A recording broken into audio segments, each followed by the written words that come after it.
Joining us today is a pro wrestler that had acquired himself a ruthless reputation for being the man that talks the talk and proceeds to walk the walk over people's careers. Known by many as the Toll Man, the Herald of Doomsday, he is the most vicious shooter in pro wrestling, Kevin Kross. Kevin, man, thanks for being here. I am the man of 1,000 names. Thank you for having me. Appreciate it. Now, Kevin, you've only been in the business for a few years now, but from the looks of it and the sounds of it, especially from your promos, man, you look like a seasoned vet. Now, what led you into this crazy world of pro wrestling that seems to be second nature for you? Well, first off, thank you very much for the compliment. That's always one of the highest compliments I can ever receive. And I've been getting it almost since day one, and I completely attribute that to my passion for wanting and feeling compelled to emulate the commercial vibe of professional wrestling that people enjoy on TV. So I never get tired of hearing that, and thank you very much. But what has compelled me to get into this business from the get-go is, I guess you could just say, I was programmed from a very young age. I was born in the 80s, and, like all children in the 80s, it was all Rambo and Hulk Hogan and Ultimate Warrior and Jean-Claude Van Damme and ninjas. So it was going to have to be one of those things, so I decided to maybe go down the Hulk Hogan road. I tried being a ninja, but sprint and somersault for so long until the police arrested me. So Definitely. Now, from what I understand, you got your training at the FSW Academy. Yes, I did. Michael Modest, actually, from NOAH, talking about a seasoned vet, was there right when I got my first break in, and he was the first person to kind of teach me how to walk before I could run.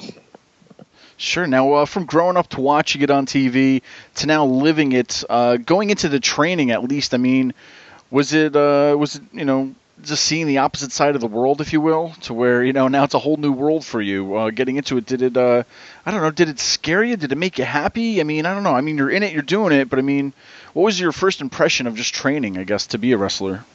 I was mentally prepared to go into the FSW Academy before I showed up. I had a very good general idea of the things I was going to be doing because I researched a lot of it. I've been watching wrestling for, like almost 30 years. The very first memory I've ever had, and I've said it before and I'll say it again, was actually Ultimate Warrior pinning Hulk Hogan. So to get in the ring and proceed to train within the parameters of something I've been watching for so long, I had no fear whatsoever of getting involved in it because I knew what it was. My only concern was not putting somebody in the hospital because I was involved with combat sports forever. So a lot of my natural reflexes that I've been exercising every single day growing up in a sports combat family, I was very, very nervous of accidentally knocking somebody out. So that was probably the only thing I was really concerned with. But I picked up things very quickly because, as I said, I've been watching it and I've always loved it. And I have a very wide background in athletics. Awesome. Now, I also seen that Steve Austin and Brian Pillman inspired your career. Could you tell us a little bit about them and how they had an impact on you? Absolutely. Other than the actual performance art of professional wrestling, what goes on in the ring, there was something that I always found very magnetic about Steve Austin and Brian Pillman. And a lot of people are always surprised when I drop those names as to who inspired me. Truthfully, I've got like 36 people that inspired me, but those two names usually come to mind. And they're usually surprised because I don't really emulate anything Pillman or Austin does, but it was their ability to capture people's attention and hold on to it. And, everyone knows, in the year 2016 what pro wrestling is. But despite people knowing that it's just a show, when those two guys walked down to the ring and they started to conduct themselves in front of a live audience and people at home and TV, all of that went out the window. And that's something really, really special to take into mind when you're approaching this as a student of the game or even just a casual fan. People completely lost sight of what they assumed or thought professional wrestling was. When those two guys were on the television, everything you're watching was real. There was no question about it. And you did not feel stupid or silly for showing people material of them, maybe who don't watch wrestling. A lot of pro wrestling fans are closet pro wrestling fans because, let's just be honest, some of the stuff looks absurd and ridiculous. But Steve Austin and Brian Pillman, to me, personally, I've shown people their stuff as a joke and told them that it was real, and they believed it. And that's a powerful thing. Mm-hmm. So that I drew a lot of my inspiration from their ability to just suspend people in the belief they wanted to be suspended in. And I thought that was very important moving forward in everything I did to exercise that ability and learn how to do that. And you mentioned them being able to grab someone's attention and hold on to it. I think you have that down 100% because any promo that I've seen of yours, you do that. I mean, I could watch promos all day from wrestlers, and I mean, just your voice, your sound, your look, whatever you're doing, man, you have it. And recently, Tazz held an open competition on promos for anybody to impress him. It was basically impress him in 45 seconds. You did that. How does it feel to have a legend in the business approve of what you're doing? And how did it overall, feel to hear what he said on the show?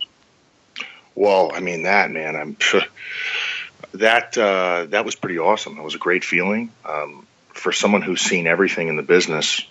I don't know how many people sent in stuff, but I would assume it was a lot. I would assume a lot of people. He has a very big fan base for his podcast. I personally, was just assuming that he would see it and he'd have some nice things to say about it. I just assumed, there were no parameters on who could submit their stuff, So I was like, well, I literally saw something in a feed that someone reposted on Twitter. And it said like he was doing that. And I was like, well, I'm going to do that. And I literally just turned my phone on and filmed it. And then I sent it in and just didn't think anything about it. And I was like, I'm going to catch that episode, see if my thing comes up. And then he picked me as number 1. And then, he proceeded to put me over. And being a fan growing up of Tazz and being a kid that grew up in New York, and as I said, growing up in a sports combat family, Tazz, to me, growing up was very real, especially, as you know, with the whole ECW brand. That felt very, very real, very, very extreme. It was the alternative to the commercialized professional wrestling that we've always watched. So to have him say that was of the highest compliments. I can go to my grave even if I never meet Tazz in person. Being grateful and happy that a guy who entertained me for so many years of my life, I was able to entertain him back for a brief moment, and I got to hear about it. It's pretty cool. I'm going to call you maybe the master of promos, to where, well, for you, how do you go into a promo as far as, you know what you're going to do, right? You'll be able to prepare for it, but between preparing for a promo and one that you're just kind of shooting off the hip, is there one way you like better? Do you like just, sitting down thinking about what you're going to say, or do you just, straight up just shoot and just want to, straight from the hip kind of a thing? Do you prefer either or? I mean, both? I don't know. For just you as a wrestler, though. I absolutely can't stand anything scripted. It's not me being a prima donna or anything like that. If the job calls for me to reiterate something totally scripted, then obviously I'll do it. I'm a consummate professional, and I do my best to remain that way. But I do everything pretty much off the fly. And without spoiling the magic trick or letting you know how insane I actually am, I will tell you that I attended a seminar once with Rip Rogers, and I've always kept in contact with him since. It's been almost about a year, maybe even longer. And this guy is brilliant. And one of the things he had covered about 9 or 10 months into my training was he had covered promo stuff. And he kind of relayed a philosophy to me about preparing for it. And without going into his overall philosophy, because it is a seminar everyone should take, even if you're a fan, I just try to remain in the state of mind of whatever parameters my character is in. So I'm no longer the guy that you're talking to right now. That guy goes out the window, and the guy you paid to see shows up. And I just try to just remember the context of the situation. And if you're good at what you do and you practice it when no one is around, which is how you can get really good, it's the only way to get really good, then it'll come out the right way. So I kind of go on a leap of faith, if you want to call it that. Sure. And from the scripted versus the unscripted, I'm with you 100%, to where I love the unscriptedness, just the right in the moment kind of a thing, to where today it's a little bit carried away of how much it is scripted, to where, we know a certain point has to be, but, it's like, come on, we don't need to read 2 pages, just, give you what you're talking about and get to that point. And I wish today basically was more unscripted. Long story short, but you've competed in Japan, India, Canada, to name a few places. As a wrestler, do you find it more challenging to wrestle in another country? To where are there more limitations than just perhaps the language? No, because as I said, if you're going to take this seriously and you're going to constantly be working on your craft, your passion, when you get in the ring, it doesn't matter what language you speak. If you speak the language of the ring, you're going to be okay. I've never had any difficulties whatsoever working with someone who doesn't speak English. A lot of people find that really crazy, but it's, that's how much time I've put into the things that people don't see. I live, breathe, and eat professional wrestling. I'm constantly always training for it. No matter what I'm doing, I'm eating for it. I'm sleeping for it. Everything. Like it's not a work. I really operate like that. So it's always a pleasure, and I always actually look forward to it because I always wind up learning a few things just about behavioral patterns and so forth. Definitely, yeah. Now, speaking of wrestling all over, you've appeared most notably in FSW, in Global Force Wrestling, and even in the WWE last year, teaming with Darren Young versus The Ascension on Monday Night Raw. What was it like to appear on a show that you've probably watched since you were young? I mean, was it surreal being in that moment, in that time and place kind of thing? It was a funny feeling, actually. I think the very first Raw I ever watched, I think Bret Hart and Papa Shango wrestled. I don't know if that was the first Raw, but that was the very first Raw I ever watched. And I had dreamed so many times in my life about being in the WWE that it actually felt like deja vu when I got there. I had no butterflies whatsoever about it. I was just so determined to do exactly what it is that I needed to do and do it well. And I've just kind of always been like that. If there's a task at hand, I get zeroed in on it. I get very focused. I'm not a flight person in the two modes of fight or flight. I will fight every time. And I kind of train my mind to operate in those gears. I'm not someone to choke ever. Mm. So it was awesome. It felt really good. It was a lot of fun, and I was glad to do it. I'm happy I did it. It was a lot of fun. And those guys are all there. It was a great experience. Great. Now, you recently also, from what I understand, signed with Lucha Underground. Can you tell your fans about Lucha Underground and what they can expect, or maybe when they can expect to see you? Well, we've got this policy called no spoilers, but Bleacher Report, did an interview with me, and I got the green light from the company to discuss a very small amount of things that have occurred. Eric Van Wagenen has talked a little bit about my activity with the company, and all I will say is I will not disclose any of the details, but everyone will be very, very happy in the long run that I said absolutely nothing about it. It's going to work out much better that way. People are going to enjoy what they see when they see it. Perfect. It'll be good. I promise you that. You'll be happy to tell you. I can't wait. Now, Lucha Underground has broken the mold to how professional wrestling can be presented, especially with how they do seasons. Do you feel that equation works best for fans and the talent compared to other companies who obviously are working guys 300-plus days a year with no downtime? Well, I mean, there's no doubt about it that the performance art is going to take time off your life. I say it's a performance art, but you can't hide the level of physicality that's involved. It's not the same performance art as ballet or, maybe something you'd see in Cirque du Soleil. It's high contact. And, we're probably going to be in much better shape in the long run than someone who might be on the road, 300-plus days a year. I wouldn't personally shy away from that, though, just me personally. I would be 100% confident to walk down that road and be totally confident that I could do it year in and year out. Mm-hmm. But, I don't prefer one over the other. I'm just kind of indifferent to that. I understand the 300-plus days a year, and I respect it. And it's a very honorable thing, and it's, what all of our heroes and our inspirations did prior to us. And I have an appreciation for it, but I do also acknowledge not being on the road 300-plus days a year is probably better for you. Mm-hmm. You'll probably get a performance out of the person, if you're the audience. Yep.